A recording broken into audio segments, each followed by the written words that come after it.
Assalamualaikum. Halo, selamat pagi.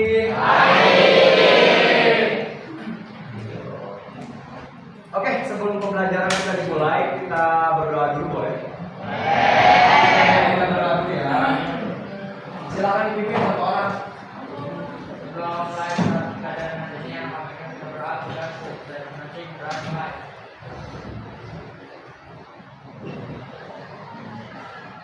Doa selesai. Dengan salam.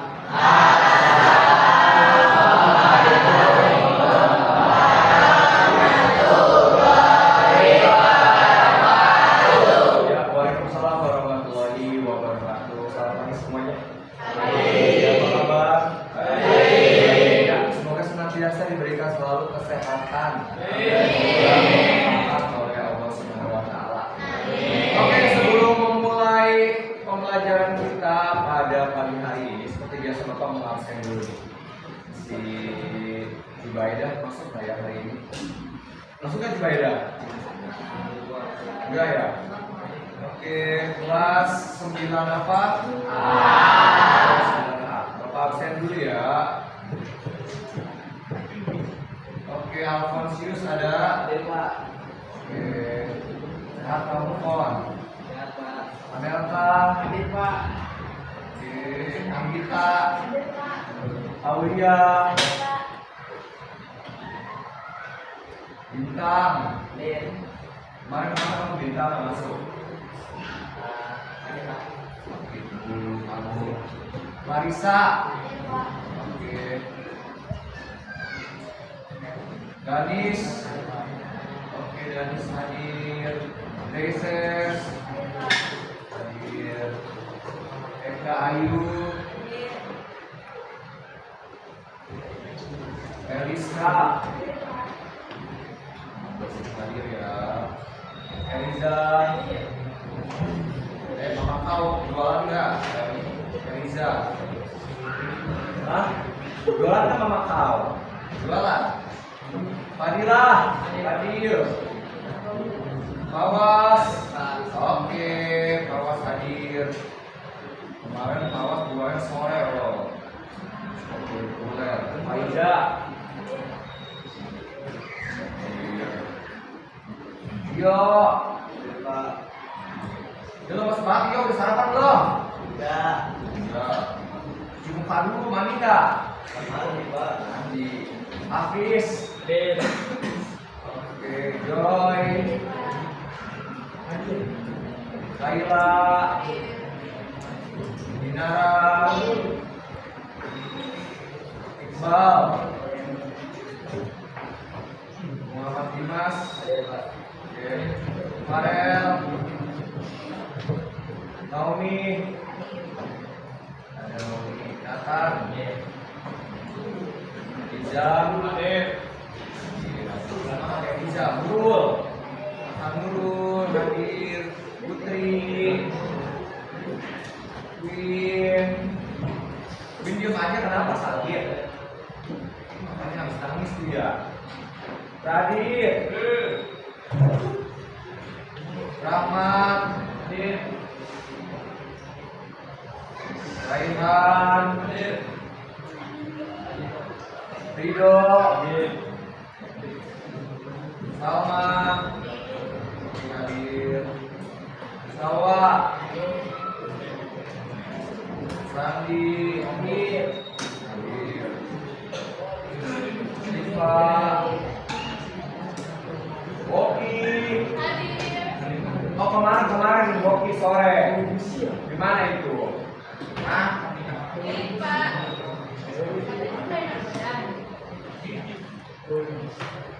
Yusuf sakit ya? Ya. Dia tadi ada izin ke Bapak. Udah berapa hari Yusuf? Seminggu 5 harian lah ya. Ya udah kita ini aja jamu nanti siang bisa. Oke. Ada yang tahu rumahnya di mana? Dia kasihan Yusuf belum kita jamu. Oke, seperti yang Bapak sudah kasih tahu pembelajaran kemarin ya. Oke, sebelum kita mulai, coba dicek dulu untuk kebersihannya. Lihat dulu di laci ada sampahnya nggak? Dicek nggak tadi?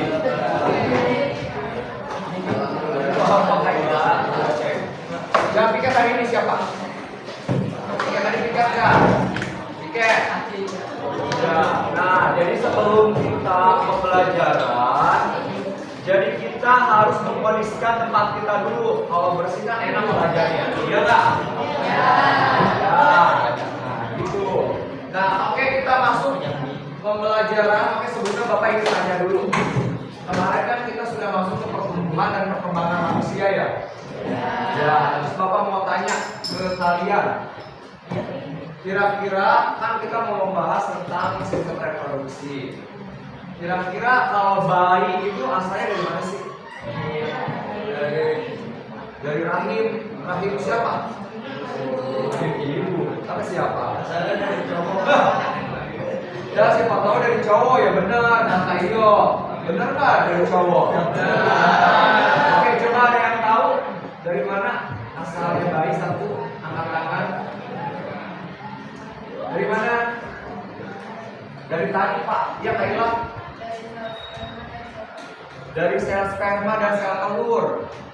Berarti itu dari mana asalnya sel sperma dan sel telur? Dari laki-laki dan perempuan. Sel sperma dan sel telur. Emang kalian udah tahu sel sperma itu seperti apa? Cebong. Yang ada di got bintang. Oke, ada yang tahu nggak sel sperma dan sel telur?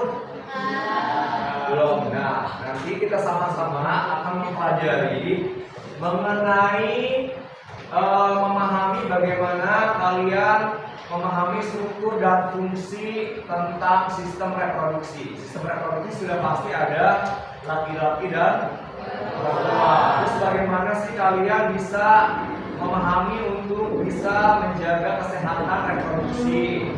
Gitu ya. Jadi kita aplikasikan terhadap apa kesehatan reproduksi pada manusia. Pertemuan sebelumnya kalian sudah membahas tentang pubertas kan? Ya, ciri-ciri pubertas dan lain sebagainya. Jadi tujuan pembelajaran kita hari ini adalah untuk memahami struktur dan fungsi sistem reproduksi pada manusia. Oke, sebelumnya boleh berdiri dulu. Supaya kalian lebih fokus lagi. Ya nggak apa-apa deh. Oke, kita tepuk dulu boleh. Nanti Bapak kasih ajar namanya tepuk toge, tahu nggak toge? Cabang. Nah, jadi kalau misalnya Bapak tepuk toge, bengkok bengkok, bengkok bengkok, bengkok bengkok, teng. Bisa? Jangan ketawa, kamu bikin apa? Oke, bisa sama-sama, tapi harus cepat ya. Misalnya tepuk toge, bengkok bengkok, bengkok bengkok, bengkok bengkok. Oke, 1, 2, 3, tepuk toge, bengkok bengkok, bengkok bengkok, bengkok bengkok. Oke, tepuk tangan 2 kali. Oke, sekarang kita akan memasuki pembelajaran kita mengenai struktur dan fungsi organ sistem reproduksi pada manusia. Nah, di sini Bapak akan menampilkan ini ya tentang video. Kita amati bersama. Tadi kan ada yang bilang bahwasanya manusia itu dari sel telur dan sel sperma. Fertilization is the epic story of a single sperm facing incredible odds to unite with an egg and form a new human life. It is the story of humans. Jangan kalian paham ini, saksikan dulu ya. During sexual intercourse, about 300 million sperm enter the vagina. Soon afterward, millions of them will flow out of the vagina or die in its Nah, ini safe sel sperma ya. Kalian saksikan dulu When ini. they survive, Kita it is the protective element provided in fluid surrounding them. Next, the sperm must pass through the cervix and open into the uterus. Usually, it remains tightly closed, but here the cervix is open for a few days while the woman ovulates. The sperm swim through the cervical mucus, which is thinned to a watery consistency for easier passage. Once inside the cervix, the sperm continues swimming toward the uterus. Then wings that dominate trying to make it through the mucus. Some sperm remain behind, caught in the folds of the cervix, but they may later continue the journey as a backup to the first route. Inside the uterus, muscular uterine contractions assist the sperm on their journey toward the egg. However, resident cells from the woman's immune system, mistaking the sperm for foreign invaders, destroy thousands more.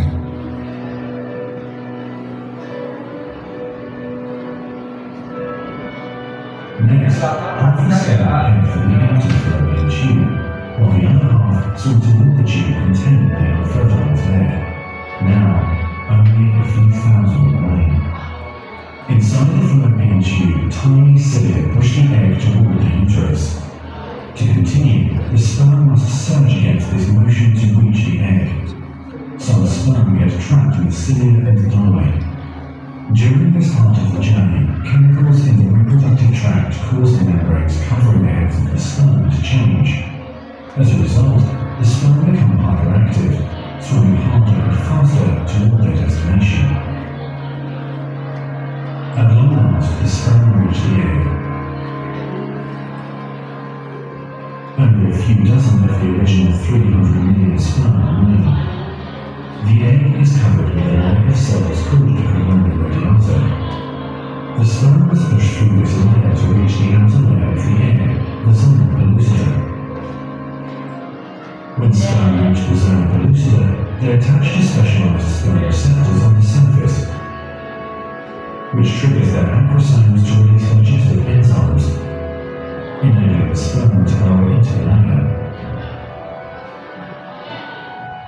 Inside the zona pellucida is a narrow, fluid-filled space just outside the egg cell membrane.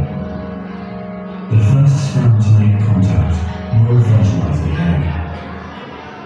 After a perilous journey and against incredible odds, a single sperm attaches to the egg cell membrane. Within a few minutes, their outer membranes fuse and the egg pulls the sperm inside. This event causes changes in the egg membrane that prevent other sperm from attaching to it.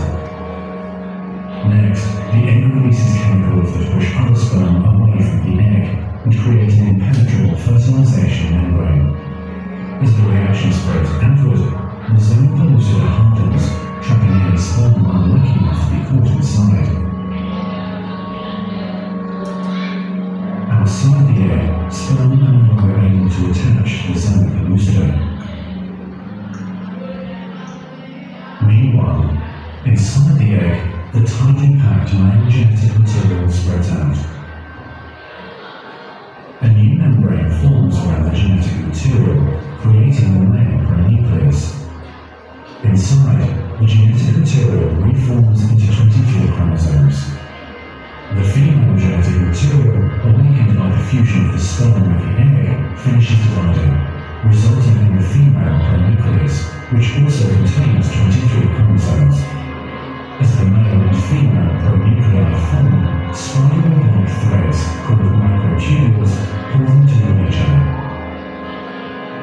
The two sets of chromosomes join together, completing the process of fertilization. At this moment, a unique genetic code arises, instantly determining gender, hair color, eye color, and hundreds of other characteristics. This new single cell of the zygote is the beginning of a new human being. And now the cilia in the fallopian tube gently sweep the zygote toward the uterus, where he or she will implant in the rigid uterine lining, growing and maturing for the next 9 months until ready for birth.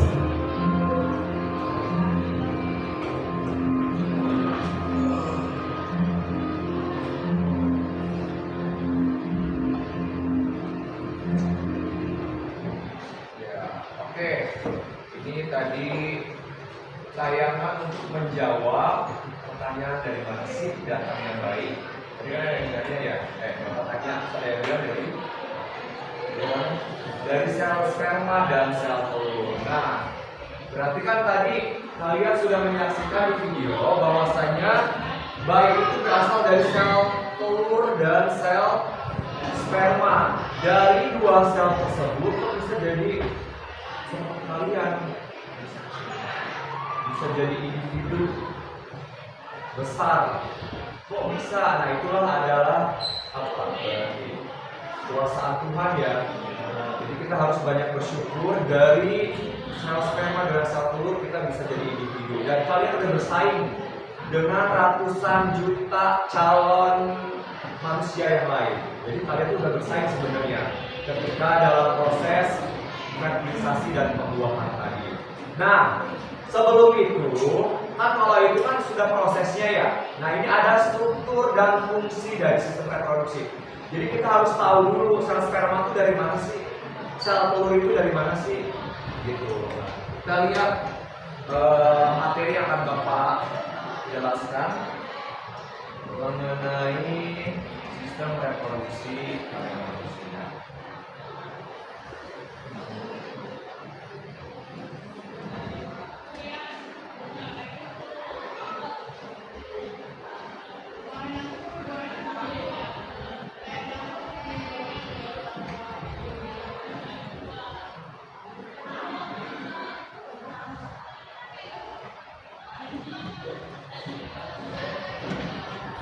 Ya, Bapak akan jelaskan mengenai sistem reproduksi pada manusia.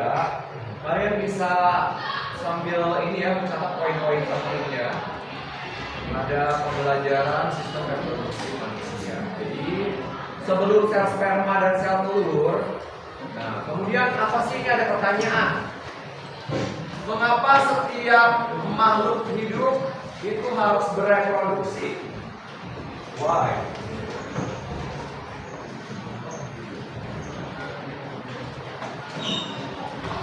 Kenapa? Kenapa setiap makhluk hidup, tidak hanya manusia kan? Hewan bereproduksi? Ya. Tumbuhan? Ya. Tujuannya untuk apa? Tujuan reproduksi atau berkembang biak ya.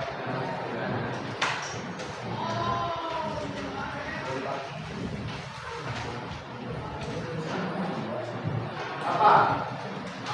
Satu orang untuk mendapatkan keturunan. Oke, upload untuk mendapatkan keturunan.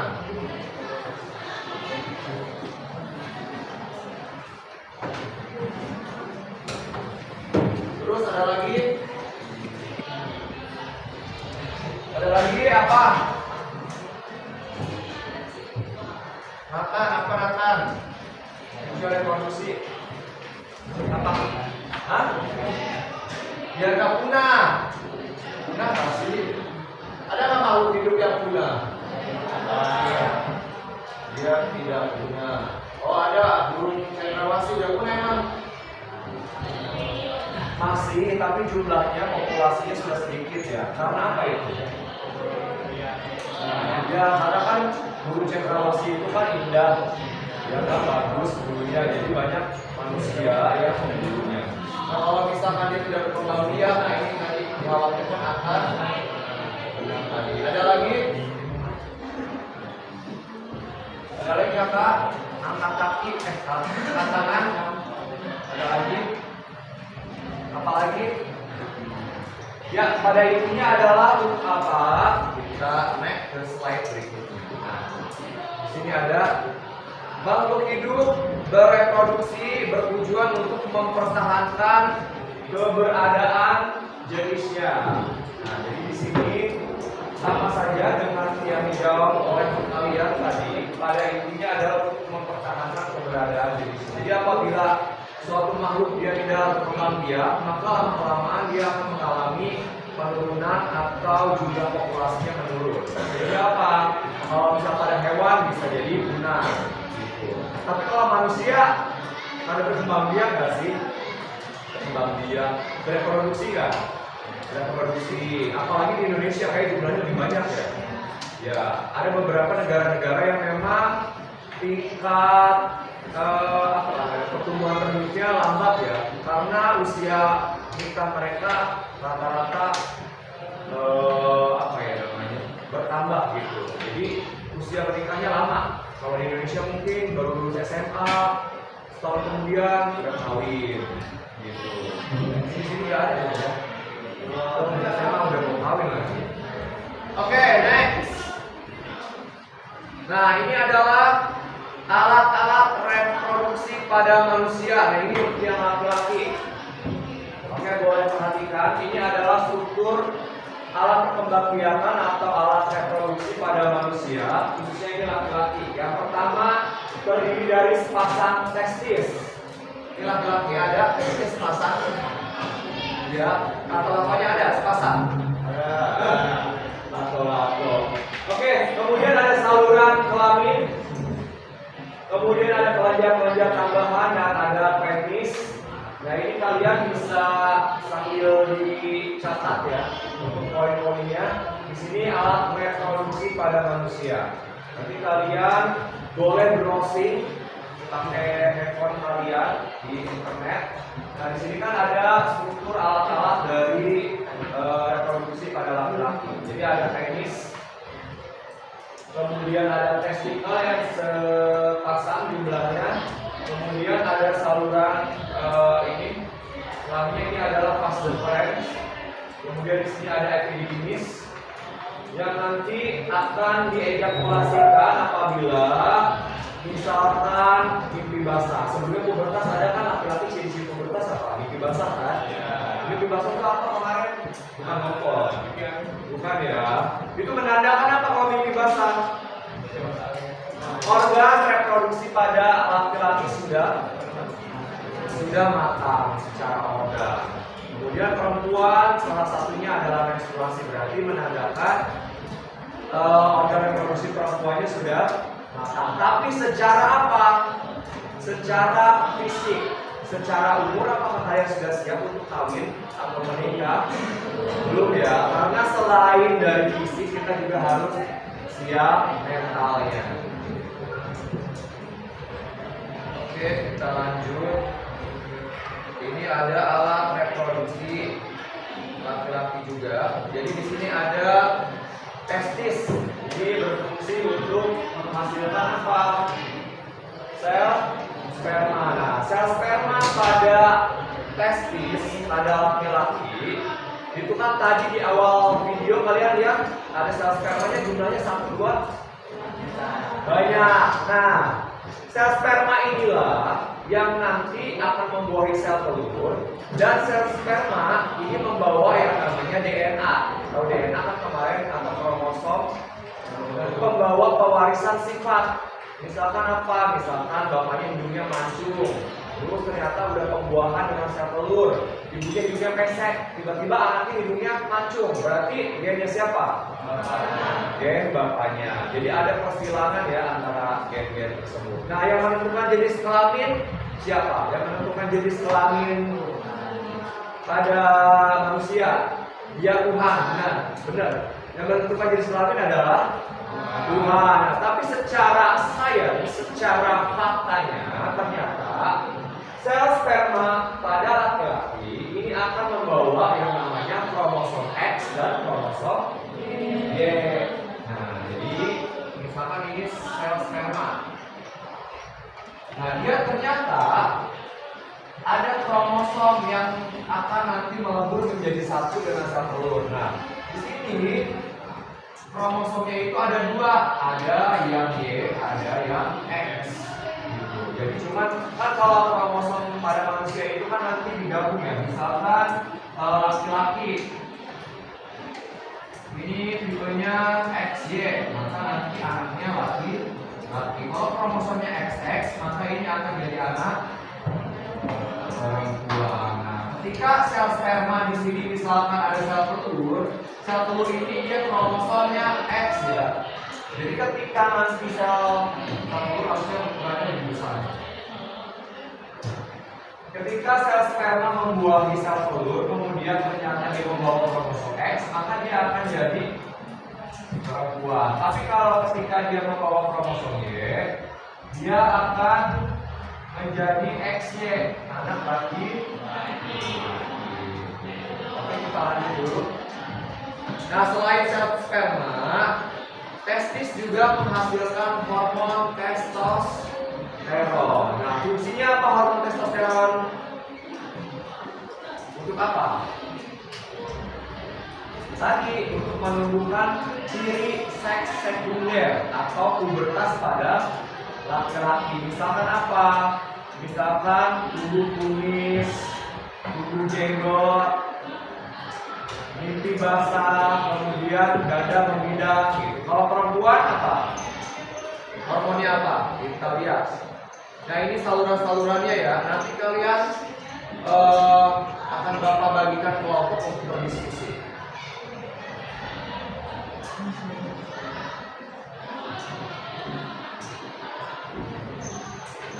Nah ini yang perempuannya. Boleh perhatikan semuanya di situ. Ada alat reproduksi manusia pada perempuan. Nah ini perempuan. Kalian coba identifikasi ya berdasarkan nanti gambar antara struktur atau alat reproduksi pada laki-laki dan perempuan. Nah di sini kalau perempuan alat reproduksinya ada sepasang ovarium. Ini ya, hello, hai, oke, fokus dulu kak. Oke, di sini ada induk telur atau ovariumnya ya, jumlahnya sepasang. Kemudian ada saluran tuba fallopian, ini ya kak. Oke, boleh sambil dicatat ya, dipahami. Kemudian ada uterus atau rahim di sini. Kemudian ada vagina. Dan ada organ kelamin bagian luar. Oke. Ini ovarium. Kemudian dia akan menghasilkan hormon estrogen dan progesteron. Gitu. Jadi kalian harus tahu nih sebagai siswa yang sudah mengalami pubertas. Karena ketika kalian pubertas ada ciri-ciri yang berubah nggak? Berubah ya. Yang laki-laki, yang perempuan menstruasi. Kemudian biasanya hormonnya sudah aktif, biasanya akan menghasilkan sekresi keringat yang berlebih. Akhirnya apa? Akhirnya ada aroma-aroma yang muncul, bau. Makanya biasanya harus lebih banyak bersih-bersih diri, gitu ya. Misalkan mandi, apalagi laki-laki yang biasanya ketika pubertas ini jam aktivitasnya lebih banyak ya. Sekolah, kemudian olahraga. Nah ini akan memicu keringat yang berlebih. Nah, oleh karena itu harus bisa menjaga apa? Kebersihan. Jadi tidak hanya laki-laki, perempuan pun ketika menstruasi, nah ini harus dijaga kebersihannya. Misalkan ganti pembalut setelah berapa jam sekali. Gitu. Jadi enggak yang 2 hari nggak ganti pembalut, ada nggak di sini? Wah, itu sih parah ya. Jadi harus dijaga kebersihannya.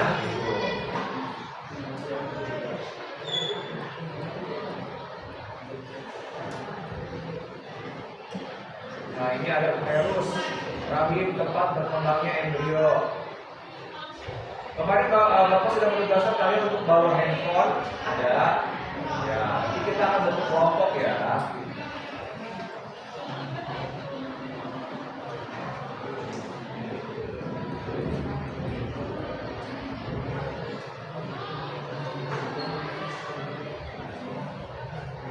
Nah ini ya proses ovulasi apa itu. Nah kalian nanti boleh ghosting dengan teman kelompoknya.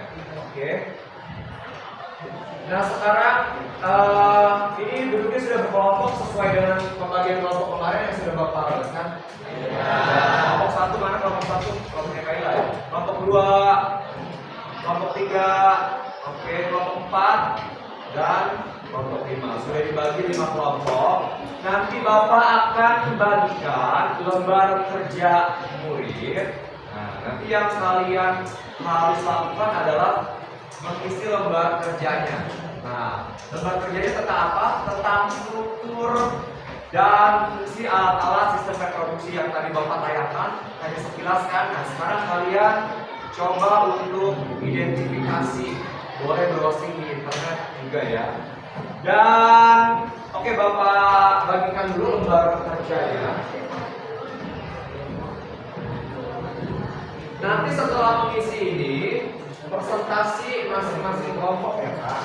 Oke, kelompok 1 jangan lupa ditulis nama anggota kelompoknya.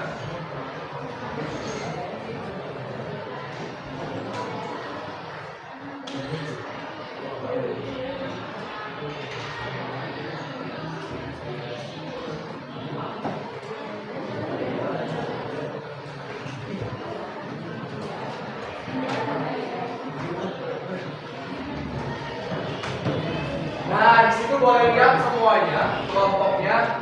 Di situ nanti kalian identifikasi nama dari struktur dan fungsi alat reproduksi pada laki-laki dan perempuan. Nah, tapi ada tambahan lagi tugasnya tentang fenomena ada studi kasus. Nah, oleh karena itu sebelum kalian mengisi, kita saksikan dulu ya videonya, boleh? Oke, jadi mungkin kalian sudah mendengar atau melihat secara langsung banyak sekali fenomena di kalangan remaja terkait apa? Terkait pernikahan dini. Pernikahan dini itu apa sih? Apa? Di bawah umur, betul. Jadi belum sesuai dengan usia yang dibolehkan oleh negara untuk menikah, tapi mereka sudah menikah. Misalkan lulus SMP, karena anak perempuan biasanya kalau di kampung tuh udah, kamu jangan sekolah tinggi-tinggi, kamu nanti ujung-ujungnya juga di dapur misalnya, udah kamu nikah aja gitu. Nah itu bisa jadi ada faktor-faktor. Nah oleh karena itu silakan kalian saksikan bersama video mengenai fenomena pernikahan dini.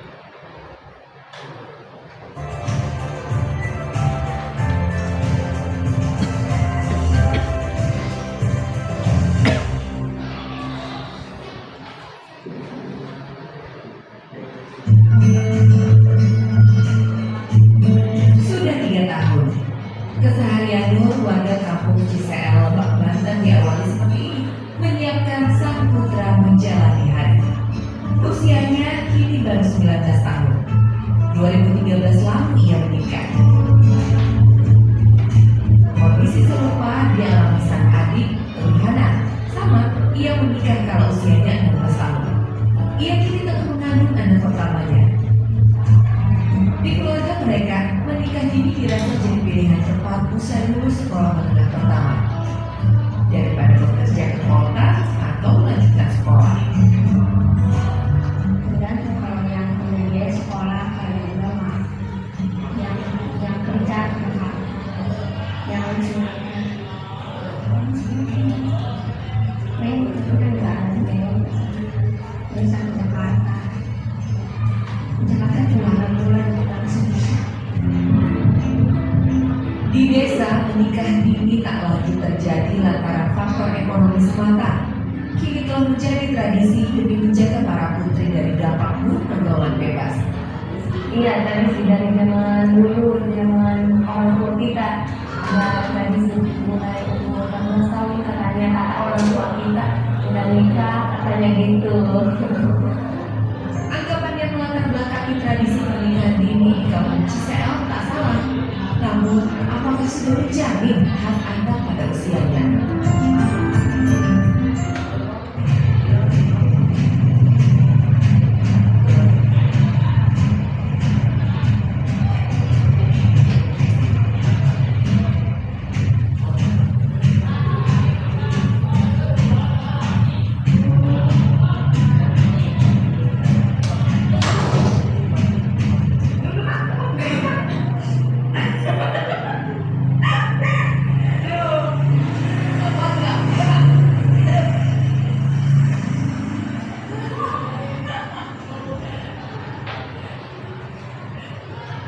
Jadi sepanjang perjalanan yang saya mulai tadi memang jalan itu terdiri dari tanjakan yang terjal dan turunan yang curam.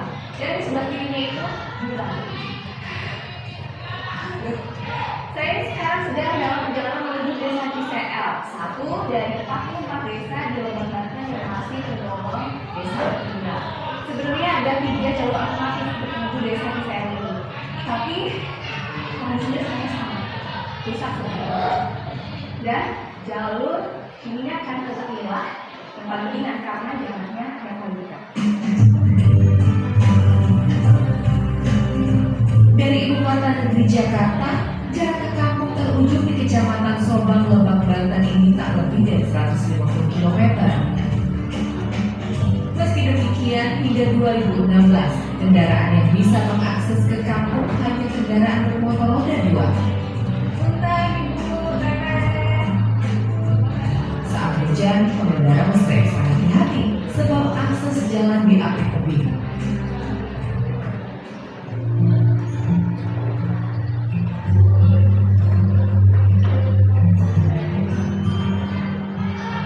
Selain Ciseeng, masih ada 6 kampung lain di sini yang kondisinya sama. Oleh karenanya, bicara soal nasib hak anak di sini sepertinya jadi tabu. Selain bekerja ke kota, pernikahan dini menjadi dampak terbanyak jauhnya perhatian pemerintah pada warga Ciseeng. Berdasar Undang-Undang Nomor 1 Tahun 1974 tentang perkawinan, batas usia anak perempuan di Indonesia untuk menikah adalah 16 tahun, sedangkan untuk anak laki-laki di usia 19 tahun. Faktanya, di kampung Ciseeng sejumlah anak di bawah usia 16 tahun tercatat telah menikah. Kuatnya tradisi yang mengikat keluarga melonggarkan aturan pernikahan yang ditetapkan pemerintah. Tak sedikit akhirnya menikah dengan legalitas agama saja. Ambil berarti kalau misalnya umurnya belum 17 nih, masih 15, 14, tapi kalau misalnya udah sendiri seorang maunya mau nikah berarti boleh. Tidak ada pula harus bisa begini terima kasih ya jadi sudah disahkan di awalnya dengan mereka orang tua yang sudah disahkan kata harus menikahkan Iya, walaupun umurnya 15, 14 ini. di 15 ke atas Oh, biasanya 15 ke atas. tapi jarang ya. Ada mana lain tapi Jakarta 17 ke atas bisa orang 17 ke atas mah bisa di pemerintah di kaum negara itu surat nikah tapi ada orang di 16 ke bawah mah sudah bisa kawin negara bisa kawin agama. Fenomena pernikahan dini ini bertentangan dengan Undang-Undang Perlindungan Anak Nomor 35 Tahun 2014. Berdasar aturan tersebut, anak adalah mereka yang belum berusia 18 tahun. Maka, siapapun yang menikah di bawah batas usia tersebut termasuk dalam pernikahan anak yang kemudian berpotensi besar merenggut hak dan masa depan anak.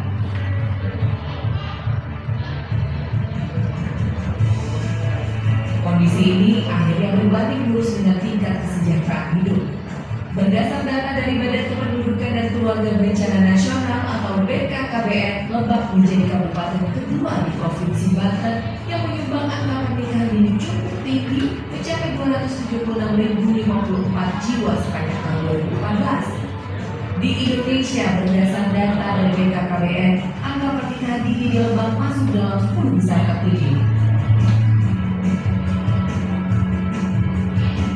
1 dari 4 perempuan di Indonesia menikah di bawah umur 18 tahun. Angkanya menembus 340.000 per tahun, atau jika dirata-ratakan ada lebih dari 28.000 pernikahan anak tiap bulannya. Data World Fertility Policies, badan PBB yang fokus pada pengendalian angka kelahiran dunia, menempatkan Indonesia pada ranking ke-37. Angka pernikahan anak tertinggi di dunia dan tertinggi kedua di Asia Tenggara. Data ini bahkan belum termasuk dengan pernikahan pada rentang usia di bawah 15 tahun yang tidak tercatat. Lembaga swadaya masyarakat yang gencar mengkampanyekan gerakan anti pernikahan anak koalisi 18 Plus menemukan fakta bahwa 1 dari 10 remaja putri di bawah usia 15 tahun di Indonesia melakukan pernikahan dini. Indonesia pun disebut darurat pernikahan anak. kita lihat keseharian fakta-fakta di lapangan, terutama di daerah-daerah yang jauh aksesnya dari kota, itu menunjukkan angka yang luar biasa. Kenapa? Jumlah perkawinan anak ini justru banyak terjadi di perkawinan tak tercatat. Kalau resminya perkawinan adat atau siri, karena dia tak tercatat, maka tidak ada angka yang bisa terlihat. Tapi efeknya dari itu adalah luar biasa. Kalau kita temukan misalnya di wilayah khusus ya, misalnya daerah yang menghasilkan banyak perkawinan, itu memang tingkat kemiskinannya juga terancam. Kita baru studi menemukan wilayah di Tuban, di Mangi juga, di Jawa Barat, di mana anak-anak usia 17 tahun, 13-14 itu sudah melakukan pernikahan. Dan pasangan mereka jauh melampaui usia mereka. Yang itu justru melihat bahwa usia laki-lakinya 27 tahun, usia perempuannya 14 tahun, dan pengadilan memberikan izin untuk menikah secara sterilisasi. Dan menurut saya ini situasi yang memprihatinkan. Berdasarkan data UNICEF, jumlah ini diprediksi meningkat menjadi 3 juta orang di tahun 2030. Berbagai program dijalankan pemerintah melalui Badan Pendidikan Keluarga Berencana Nasional atau BKKBN demi menekan tingginya angka pernikahan anak di Indonesia. Selain program pendekatan pada keluarga genre atau generasi berencana dan program bina keluarga remaja, BKKBN juga tengah mengupayakan kerjasama dengan Kementerian Agama terkait masalah pernikahan anak yang tidak tercatat.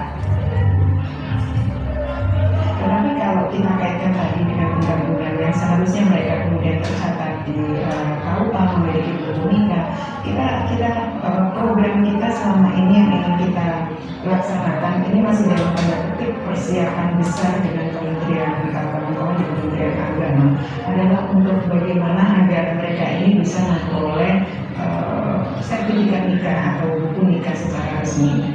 Tetapi di satu sisi kalau kita berbicara adat atau norma yang ada di masyarakat, tugas dari kami seperti BKKBN adalah membridging agar itu tidak terjadi, agar menanamkan norma-norma baru atau memberitahukan kepada orang tua lingkungan, yaitu tadi saya sampaikan upaya promosi agar masyarakat, mungkin norma kan dikatakan oleh masyarakat tidak hanya dalam keluarga ya. Kalau dalam keluarga itu kan bisa ada value satu keluarga, kalau norma itu biasanya dari masyarakat untuk menyampaikan bahwa apa sih sebetulnya kerugian kalau kita menikahkan anak kita pada usia yang masih relatif dini. Pernikahan usia dini berbanding lurus terhadap lonjakan angka putus sekolah, kematian ibu dan bayi, perceraian, dan kemiskinan. Khusus bagi perempuan, perkawinan anak juga terafiliasi dengan kekerasan dalam rumah tangga.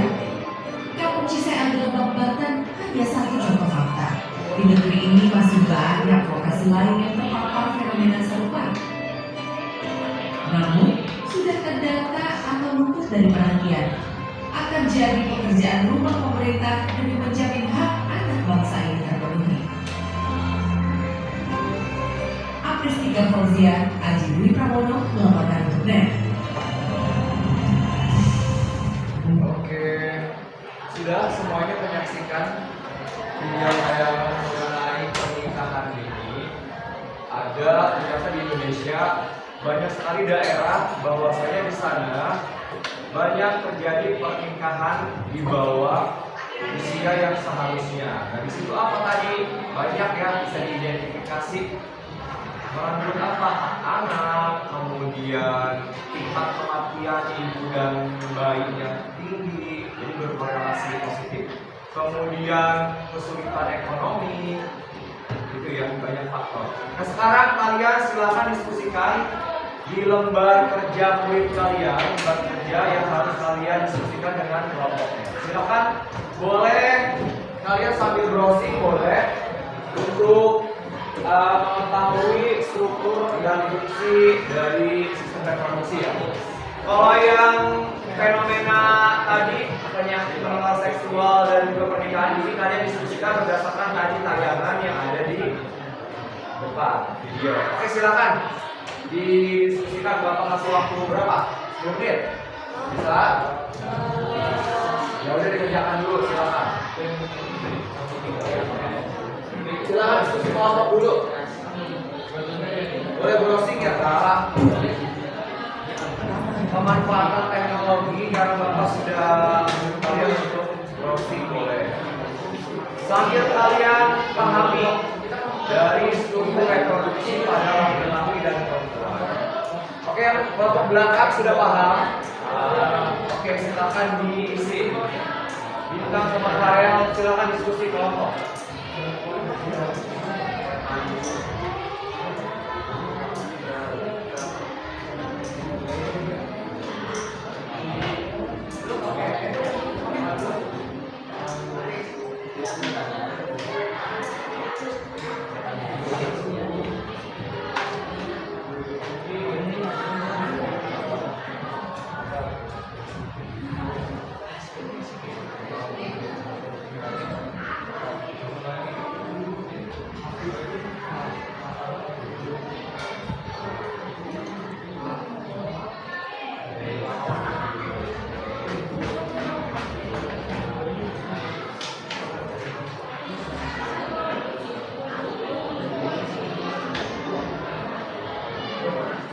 Ayo silakan diskusi. Bintang, apa itu? Bintang Farel diskusi sama temannya.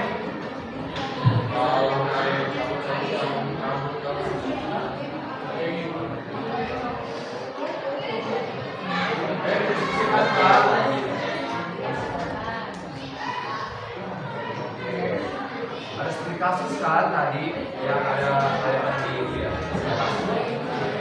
Gimana? Berdasarkan hasil diskusinya.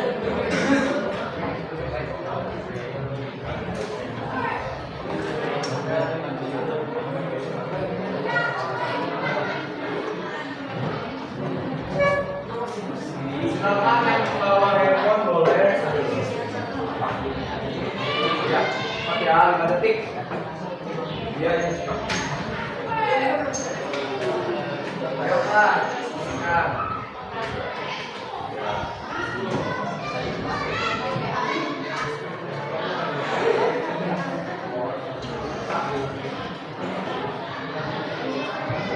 Udah cepetan, 5 detik. Udah ayo diskusikan cepat.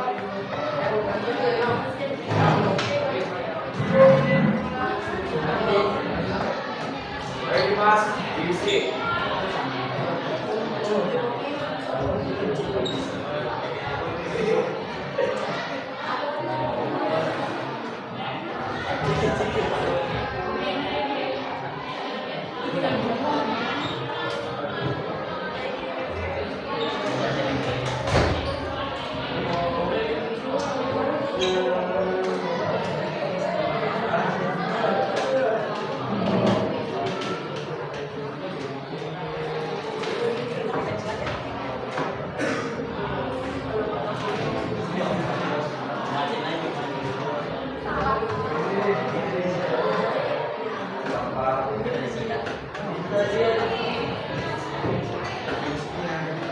Ayo kawan. Yuk. Mereka kan memberikan penjelasan, sekarang boleh browsing. Sambil dipahami apa sih organ-organ yang menyusun sistem reproduksi pada laki-laki dan perempuan. Oke. Tinggal ditulis pada satu apa? Di lato-lato itu kan ini. Itu berberapa? Jadi, nah ya. Oke, cepat ya Kak. Silakan waktunya.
Diskusikan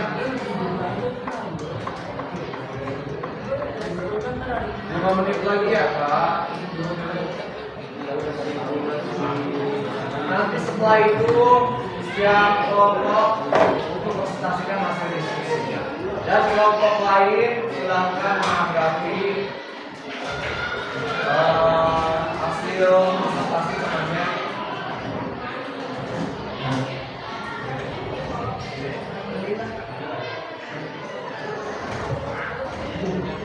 Mana ada cerita?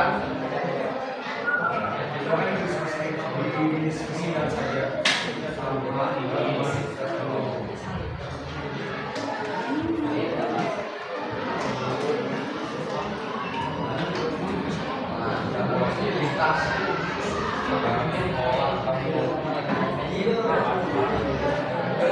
Boleh silakan 5 detik ya Pak.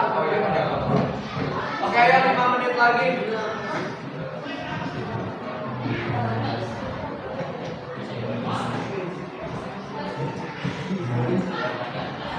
Rambut.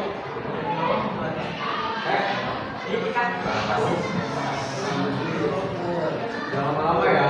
Ayo diskusikan. Setelah itu presentasi kelompok.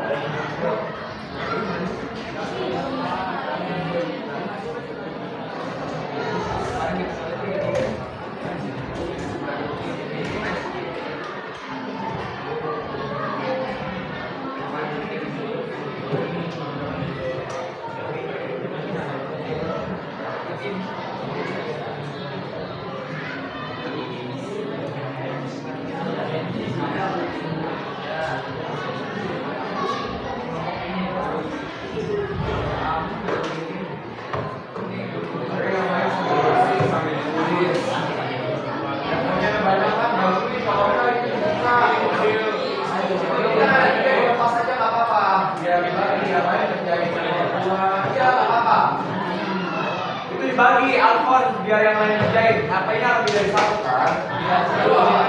Lalu kalau sudah bahas, yang lain nggak bawa. Nah biar cepat dia yang membahas tentang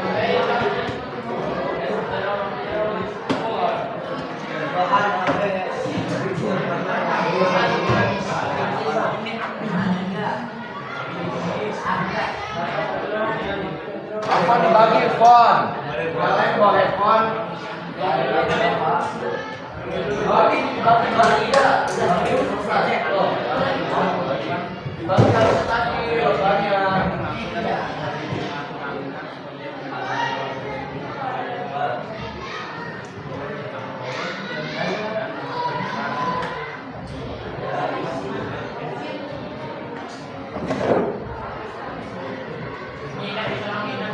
Sabar lo, muter dulu.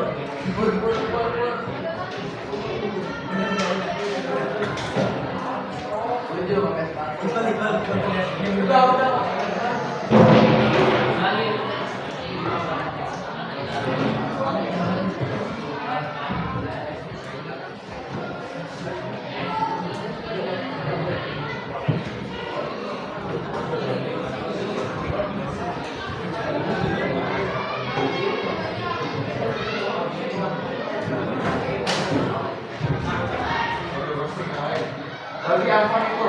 Ini mau kayak gitu nanti lama selesainya.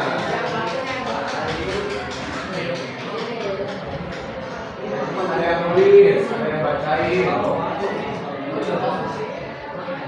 Dia kan dia dibagi, kalau satu ngerjain lama gitu mas. Ya, langsung dirobek. Yuk, apa yang nulis? Dimas yang nyari. Biar bagi tugas.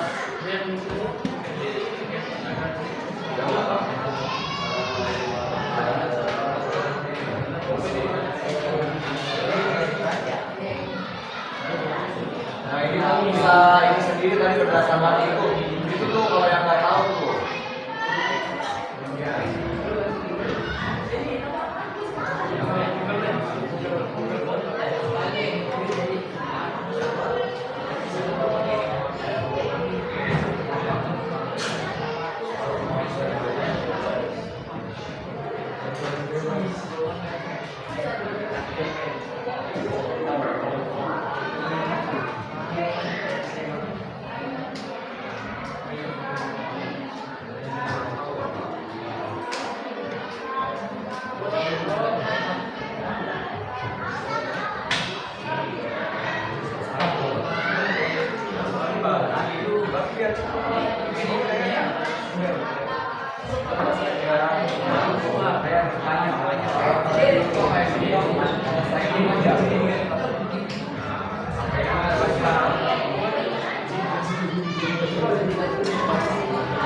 Oke, ayo cepat 5 menit lagi.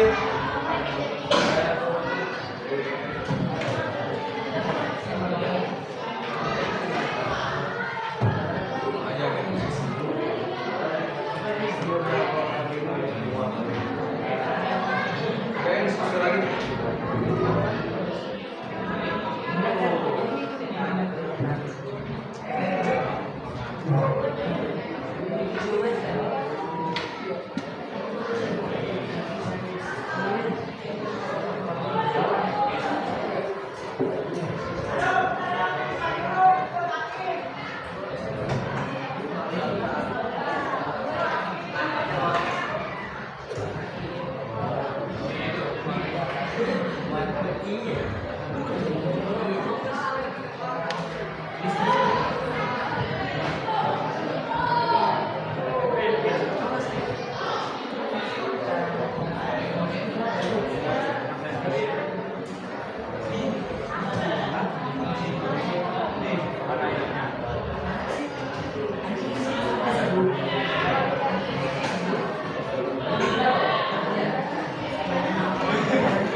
Ya, waktu diskusinya sudah selesai. Silakan sekarang perwakilan masing-masing kelompok untuk presentasi ke depan. Kelompok pertama sudah ready, oke.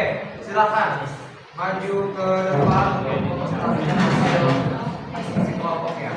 Oke, yang lain boleh perhatikan dulu ya, karena waktunya sudah selesai. Silakan kalian perhatikan temannya presentasi. Kalau ada hal yang ingin ditanyakan silakan. Baik, silakan dipresentasikan Kak. Silakan dibuka dulu.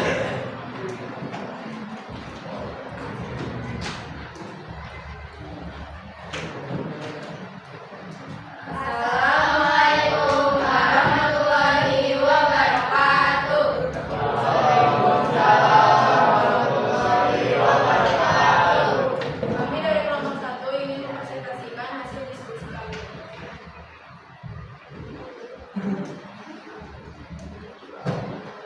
Oke, lain perhatikan ya. Ada laki-laki. 1.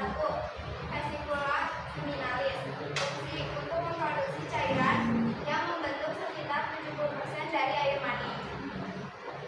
2. Ostasi. Untuk memproduksi cairan mani yang menyenangkan dan melindungi darah dan sirkulasi.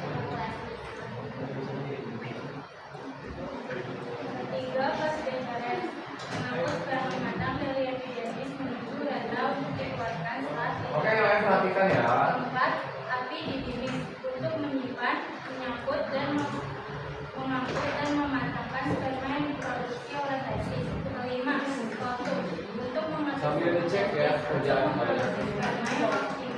Melindungi teknis, teknik dan struktur di dalam. Keenam, testing untuk memproduksi sperma dan hormon testosteron yang penting untuk kesuburan dan fungsi seksual pria. 7. Uretra untuk mengalirkan urin dari kandung kemih keluar tubuh dan pada pria juga mengeluarkan Sesuaikan dengan jawaban kalian sesuai tidak ya? 8. Kalau ada yang keliru, untuk mengeluarkan air seni dan air mani dari tubuh melalui saluran uretra serta berperan dalam penikmatan seksual karena memiliki banyak syarat. 9. Ada kantong kemih untuk menyimpan urin yang dihasilkan oleh ginjal sebelum dikeluarkan dari tubuh dan mengeluarkan urin saat buang air kecil.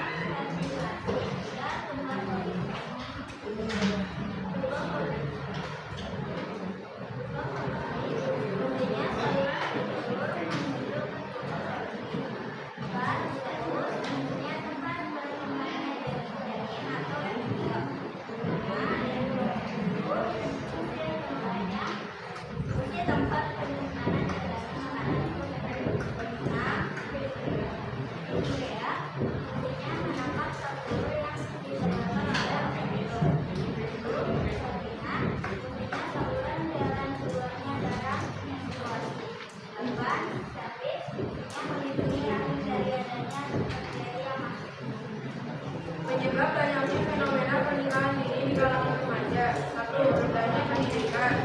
2. Faktor ekonomi. 3. Pengaruh lingkungan dan budaya. 4. Tekanan dari orang tua atau masyarakat. 5. Kurangnya sosialisasi hukum. 6. Dan kurangnya kesadaran hak anak. Contoh penyakit menular seksual: gonore, kencing nanas, HIV atau AIDS, sifilis, dan HPV. Upaya meminimalisir fenomena pernikahan dini pada kalangan remaja. 1. Meningkatnya pendidikan dan kesadaran remaja. 2. Memberdayakan ekonomi keluarga. 3. Sosialisasi hukum dan peraturan tentang usia pernikahan. 5. 4. Dan mendorong kegiatan positif bagi remaja. Upaya mencegah penyakit menular seksual. 1. Menghindari seks bebas dan pergaulan bebas. 2. Menggunakan alat pelindung atau bisa disebut kondom saat hubungan seksual. 3. Dan vaksinasi. Oke, silakan kelompok 1 sudah selesai presentasi. Ada yang ingin bertanya? Ya, silakan Eliska.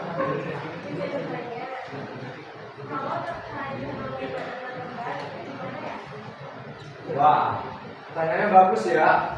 Oke, jadi ini katanya Eliska bertanya mengenai fenomena anak kembar itu gimana ya? Nah, ada yang tahu di kelompok 1? Kalau pertanyaan seperti itu kita belum diajarin, jadi konfirmasi kepada Pak Om. Oke, nanti kita diskusi dan jelaskan sama Bapak ya mengenai fenomena anak kembar. Oke, ada lagi yang ingin bertanya? Oke, tidak ada. Oke, kalau begitu kita berikan tepuk tangan untuk kelompok 1. Kembali. Nanti Bapak akan mereview setelah kelompok terakhir ya.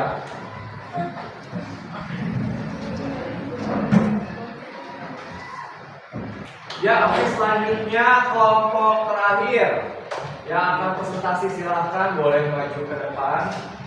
Boleh berikan tepuk tangan dulu dong kelompok terakhir.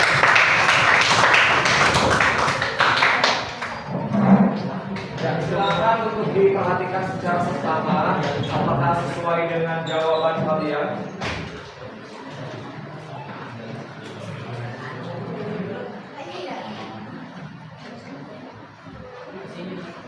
Ya, silakan kita presentasinya. Assalamualaikum warahmatullahi wabarakatuh. Waalaikumsalam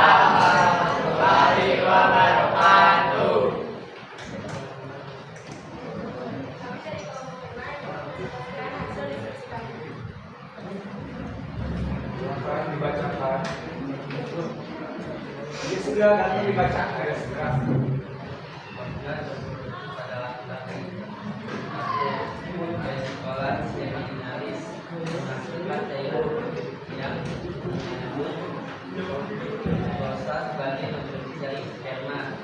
2. Fast deferens mengangkut cairan sperma dari epidermis menuju uretra. 3. Ganja prostat menghasilkan cairan yang membantu melindungi kualitas sperma uretra. 3. Keluarnya sperma dari tubuh yang akan saling berkembang.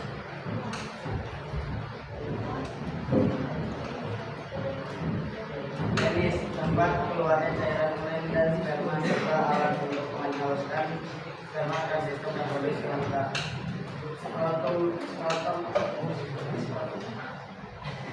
Iya, lanjut.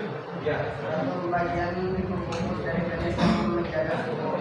Cervix menghasilkan cairan sperma dan hormon testosteron.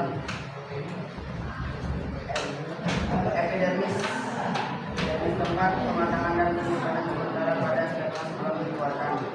9. Anatomi penyimpangan urin sebelum diserapkan dari uretra dan dikeluarkan oleh penis. Oke, yang berikutnya.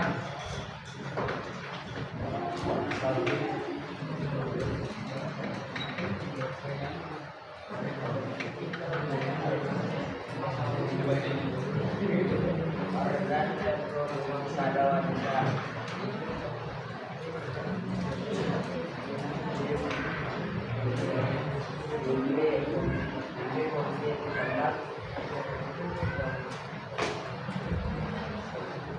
Pematangan saya kalau apa itu tempat terjadi Kedengeran nggak yang lain? Ayo. Yang keras suaranya Iqbal.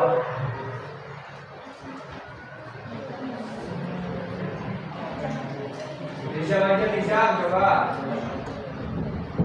Organ reproduksi pada wanita dan tentu tempat pematangan dan telur. 2. Ovarium tempat terjadinya fertilisasi. 3. Tuba Fallopi saluran sel telur menuju ke tuba Fallopi. 4. Uterus tempat perkembangan berkembangnya janin.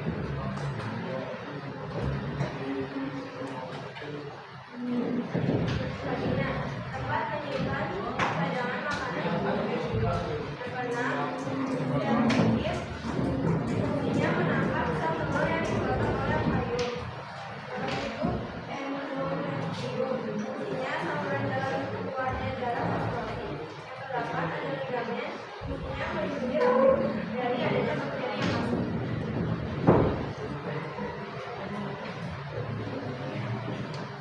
Penyebab banyaknya fenomena pernikahan dini di kalangan remaja. Pertama ada tradisi, yang kedua ada faktor ekonomi, yang ketiga ada pergaulan bebas, yang keempat ada hamil di luar nikah, yang kelima pengaruh media sosial, dan yang terakhir kurangnya dukungan keluarga. Penyakit menular seksual. 1. Gonorrea. 4.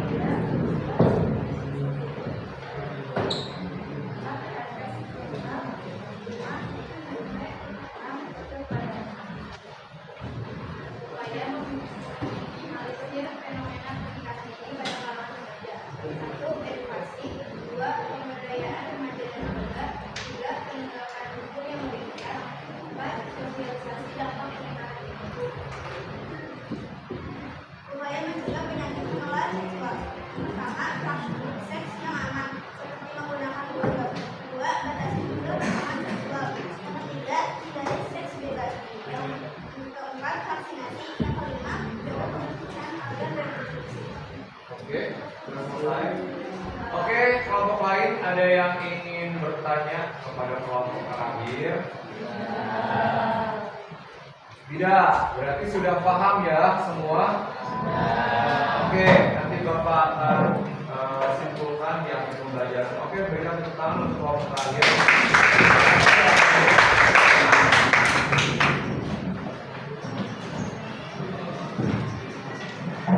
Oke, Bapak akan konfirmasi dan klarifikasi. Tadi ada beberapa hal yang disampaikan atau dipresentasikan oleh temannya, ada yang keliru. Pertama, tadi kalau tidak salah kelompok terakhir menyebutkan bahwasanya di situ ada epidermis ya. Padahal bukan epidermis tapi apa? Epididymis. Oke, jadi namanya epididymis bukan epidermis. Kalau epidermis itu lapisan terluar dari kulit, namanya epidermis. Nah, terkait tadi ada pertanyaan dari temennya terkait fenomena anak kembar atau bayi kembar itu seperti apa. Nanti kita akan bahas bersama. Itu menjadi PR dulu ya. Boleh? Jadi PR dulu. Kalian boleh cari dulu tugasnya masing-masing tentang fenomena anak kembar itu bagaimana sih. Jadi kalian cari dulu nanti tugas di rumah. Nah oke, kemudian sekarang simpulan pembelajaran kita hari ini apa sih? Ada yang mau menyimpulkan salah satu kira-kira? Ya silakan Putri. Tadi kita belajar apa aja sih seharian ini? Belajar tentang struktur dan fungsi sistem reproduksi laki-laki dan perempuan. Ya. Juga fenomena pernikahan dini. Boleh, ya boleh sambil berdiri Putri. Baca ini supaya lain dengar. Ya, boleh situ aja. Pembelajaran hari ini ada struktur dan fungsi sistem reproduksi laki-laki dan perempuan. Ya. Dan fenomena pernikahan dini di Indonesia. Oke, berarti kalian sudah memahami dan juga sudah mengidentifikasi ya perbedaan struktur pada alat reproduksi laki-laki dan perempuan. Sudah jelas kan perbedaannya? Nah, kemudian fenomena mengenai pernikahan dini, bahwasanya di Indonesia itu semua diatur tentang undang-undangannya mengenai pernikahan. Jadi ada batasan usia pernikahan itu sebaiknya di angka atau di usia berapa, seperti itu. Oke. Nah kemudian tadi untuk di PR kan sudah, kemudian tugas proyeknya kalian tadi kan sudah mempelajari mengenai penyakit menular seksual ya. Nah sekarang kalian kelompok ini Bapak tugaskan untuk membuat poster. Kalau poster terkait edukasi tentang apa namanya pencegahan penyakit menular seksual gitu ya, atau tentang menjaga kesehatan seksual. Jadi dibuat poster digitalnya, bisa melalui Canva, boleh ya? Kalian sudah punya kan aku belajar Canva-nya? Ya, jadi pakai Canva nggak apa-apa, nanti dibagusin itu proyeknya. Dan juga tadi PR-nya ya, jangan lupa. Oke, itu saja mungkin untuk kegiatan pembelajaran kita hari ini. Mungkin ada yang ingin ditanyakan lagi untuk terakhirnya sebelum Bapak akhiri pembelajaran kita hari ini. Oke, tidak ada. Kalau tidak ada, semoga pembelajaran kita pada hari ini bisa memberikan ilmu yang bermanfaat untuk kalian. Nah, terutama ini kalian yang sudah memasuki pubertas dan juga remaja ya. Oke, Bapak cukupkan untuk pertemuan kita hari ini. Jangan lupa tugas-tugasnya. Oke, Bapak akhiri. Assalamualaikum warahmatullahi wabarakatuh. Waalaikumsalam.